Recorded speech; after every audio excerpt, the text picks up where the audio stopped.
Mitchell Starc গতকালও তিনি আসলে বেশ খরচে, যেখানে গতকাল সবাই খুব ইকোনমিক্যাল হলেন, দিল্লি রানই আসলে সেভাবে তুলতে পারলো না, 250 রানের যেখানে এখন হয় সেখানে 150 রানের মতো তুললো, সেখানেও তিনি এক্সপেন্সিভ এবং তাকে নিয়মিত খেলানো হচ্ছে।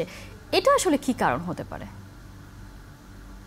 দেখেন, আমরা তো সবাই সেটা নিয়েই কথা বলছি যে ওর একটা বলের মূল্য হচ্ছে 8 লাখ কোটি। মানে চিন্তা করতে পারেন যে সে আইপিএল এ যদি সব বল করে, অর্থাৎ প্রত্যেকটা ম্যাচে তার 24টা বল, ওই 24টা বলের একটা বলের মূল্য 8 লাখ কোটি। তো সেই হিসাবে তিনি এত বেশি এক্সপেন্সিভ ক্রিকেটার যে তাকে যখন কলকাতা 11-এ রাখছে, সেটা কিন্তু তার ব্র্যান্ডিং এও হেল্প করছে। তো কেকেআর আমরা জানি যে বাণিজ্যিকভাবে সফল একটা ফ্র্যাঞ্চাইজি। তো মিচেল স্টার্কের মতো ক্রিকেটাররা কিন্তু বাণিজ্যিকভাবে কলকাতার কাজে লাগছে। মিচেল স্টার্কের দক্ষতা, যোগ্যতা এগুলো নিয়ে প্রশ্ন নেই, তবে এই আইপিএল এ তিনি আসলে অনেক খরচে বোলার হিসেবে পরিণত হয়েছেন। মনে হচ্ছে যে উইকেট যেরকম সেটা তাকে যথেষ্ট রকম সাহায্য করছে না, এবং তিনি হচ্ছেন রিডেবল হয়ে গেছেন, যে কারণে খরচে হয়ে যাচ্ছেন। মোস্তাফিজ দেখেন 10-এর আশেপাশে হচ্ছে ইকোনমিতে বল করছেন।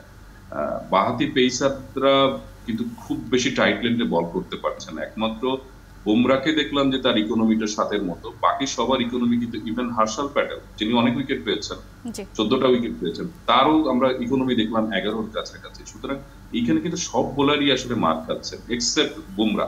বুমরার ইকোনমি কিন্তু 7 দেখলাম, বাকিরা মার খাচ্ছেন। মিচেল স্টার্কও কিন্তু রিডেবল হয়ে গেছেন, তার অত উইকেটও নেই।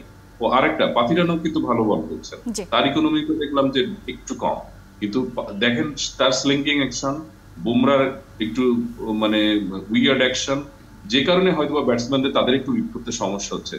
রেগুলার যাদের মানে চমৎকার আর্ম অ্যাকশন, মানে জেনারেল আর্ম অ্যাকশন যাদের, তাদের কিন্তু খুব রিডেবল, এবং তারা মার খাচ্ছেন প্রচুর। আইপিএল এ প্রচুর রান উঠছে, 200, 250 তো আসলে চেজেবল হয়ে গেছে।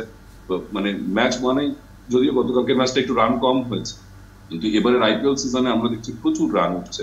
সেখানে কি পেসার বলেন, কি স্পিনার বলেন, সবাই মার খাচ্ছে। আর অস্ট্রেলিয়ান যারা, তাদের মধ্যে একমাত্র কামিন্সকে দেখলাম একটু ভালো বল করছে, বাকি যারা রয়েছেন এই আইপিএল তারা কিন্তু সবাই মার খাচ্ছেন। মিচেল স্টার্ক মনে হয় তার অংশই হয়ে গেছেন, এবং থ্রু আউট দ্য আইপিএল তিনি সমালোচনার শিকার হচ্ছেন তার এই বাজে বোলিং এর জন্য, খরচে বোলিং এর জন্য। 1, 2, 3 ঢাকায় জমি জিতে নিন 100% ক্যাশব্যাক সহ 20 কোটি টাকার পুরস্কার।